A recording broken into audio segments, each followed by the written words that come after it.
বাংলাদেশকে স্থিতিশীল রাখতে হলে সর্বপ্রথম প্রত্যেককে যে জিনিসটা করতে হবে সেটা হচ্ছে আইনের প্রতি শ্রদ্ধাশীল হতে হবে।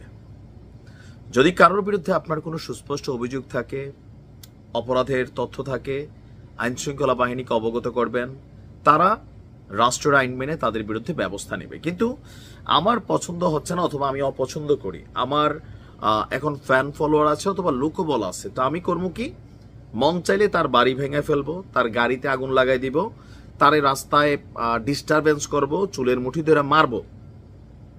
এই জিনিসগুলো থেকে বাংলাদেশকে বের হওয়া উচিত।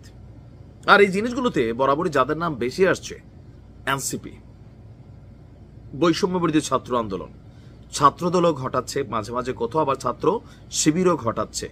এর পাশাপাশি বিভিন্ন গোষ্ঠী এই মবকে নেতৃত্ব দিচ্ছে। এর মাঝখানে আবার হান্নান মাসুদ মব বাবাদের কয়েকজনকে পুলিশের হেফাজত থেকে মুসলেকা দিয়ে নিয়ে আসছিল, এরপর এটা নিয়ে ক্ষমাও চাইছে, আর করবে না। এখন গত পরশুদিন সম্ভবত আপনার বৃহস্পতিবারে রংপুরে জাতীয় পার্টির চেয়ারম্যান জিএম কাদেরের উপস্থিতিতেই তার বাড়িতে যেই হামলা হয়েছে সেইটা নিয়ে স্থানীয় থানায় মামলা না নেওয়ার অভিযোগ হচ্ছে জাতীয় পার্টির।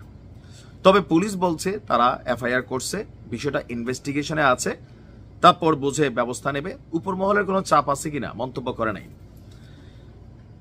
স্থানীয় থানার ওসি সাহেবও তিনি ট্রান্সফার হন নাই, কিন্তু আমরা দেখছি আর একই সিস্টেমে বৈষম্য বিরোধী ঘটনায় একটা মেয়েকে যে মারছে ফরিদপুর না কোথায়, সেই থানার ওসি কিন্তু ট্রান্সফার হয়ে গেছেন। এই জিনিসগুলো মানুষের কাছে প্রশ্ন তৈরি করে।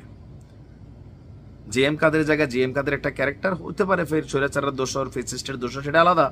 ভাই তার বিরুদ্ধে আইন আছে, রাষ্ট্র ব্যবস্থা নিবে, আপনি ব্যবস্থা নেওয়ার কে? তো এই সিস্টেম চললে ভবিষ্যতে তো এগুলাই চলবে। এখন ফাইনালি বিষয়টাতে হস্তক্ষেপ করেছে আমাদের কি বলা হয় যে সশস্ত্র বাহিনীর মধ্যে সেনাবাহিনী। আমি যখন এই নিউজটা করছি তখন আমরা আজকের পত্রিকায় যেই লাইভটা দেখতে পেলাম সেখানে লেখা ছিল, আপনার স্ক্রিনে এক অংশে যে দৃশ্য দেখতে পাচ্ছেন, যে জিএম কাদেরের বাসায় হামলাকে কেন্দ্র করে রংপুর নগরী জুড়ে সেনাবাহিনীর সাঁড়াশি অভিযান চলছে। এখন সেনাবাহিনীর এই সাঁড়াশি অভিযানটার টার্গেট কারা? যারা এই মবকে নেতৃত্ব দিয়েছে, যারা জিএম কাদেরের বাড়িতে সামনে থাকা মোটরসাইকেলে আগুন দিয়েছে, যাদের ইন্ধনে অথবা কি বলা হয় যে নেতৃত্বে এই মবের ঘটনা ঘটছে। বিষয়টাকে নিয়ে এনসিপির ঊর্ধ্বতন নেতারা অনেক সুন্দর কথা বলেছেন, কিন্তু এগুলো কোথাও না কোথাও মবকেই উৎসাহিত করে। এই খেলা যদি চলতে থাকে আগামী দিনে ডক্টর ইউনূস তো আজীবন ক্ষমতায় থাকবেন না, গণগণে 1 বছর। এরপরে সার্জিসের বাড়িতে এরকম একটা ঘটনা ঘটালে ছাত্রদল অথবা বিএনপির কোন নেতা কর্মীরা একটা যথেষ্ট কারণ দেখাইয়া, তো তখন কি হবে আপনি বুঝতে হবে যে এগুলা কিন্তু আগামী দিনের জন্য মেসেজ ক্রিয়েট করা, যে এত বড় একটা ঘটনা ঘটলো, জিএম কাদের বিরুদ্ধে মামলা হয়েছে, গ্রেপ্তার করে নিয়ে যান, সেটা আলাদা, কিন্তু আপনি সাধারণ নাগরিক বিচার করার কে? আপনি বিচারটা করার কে? তার বাড়িতে গিয়া আগুন জ্বালাই দিবেন, ভাঙা ফেলবেন, মমতাজের বাড়ি ভেঙা ফেলতেছেন, অমুকের বাড়ি ভাঙতেছেন। কই, আমরা তো আওয়ামী লীগ এত ফেসিজম করছে, কিন্তু কারো বাড়িঘর গিয়ে এইভাবে যে একদম বাইসা সবার বাড়িঘর ভাঙা ফেলা, আগুন জ্বালা দেওয়া, বুলডোজার দিয়ে গুড়াই দেওয়া, এই খেলা কিন্তু তৈরি হয়ে গেছে।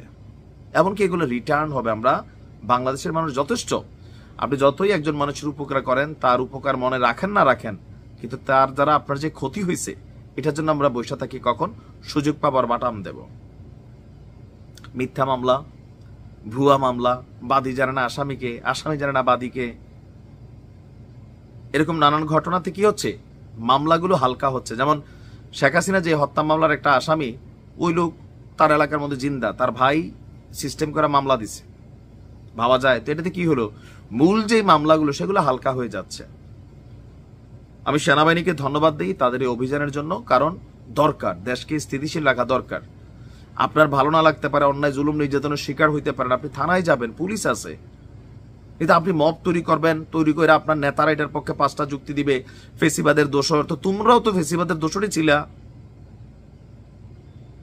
5ই আগস্টের আগে সার্জিস আসনাদরা তো ছাত্রলীগের পতাকা তোলেই ছিল, বঙ্গবন্ধু করে লোল ফালাই দিছিল। তো জিএম কাদের জায়গায় থাকলে তোমরা কি না করতা? এরকমই করতা, কারণ ছাত্রলীগে তো ছিলা। এই বিষয়গুলো হচ্ছে কি, যে মব ভায়োলেন্সকে কোনোভাবেই অ্যালাউ করা যাবে না। সেনাবাহিনী প্রধান কিন্তু বলছিলেন যে মব ভায়োলেন্সকে যে কোনো মূল্যে থামাতে হবে।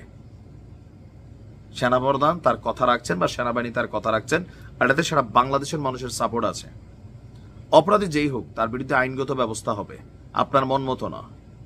ভালো থাকুন।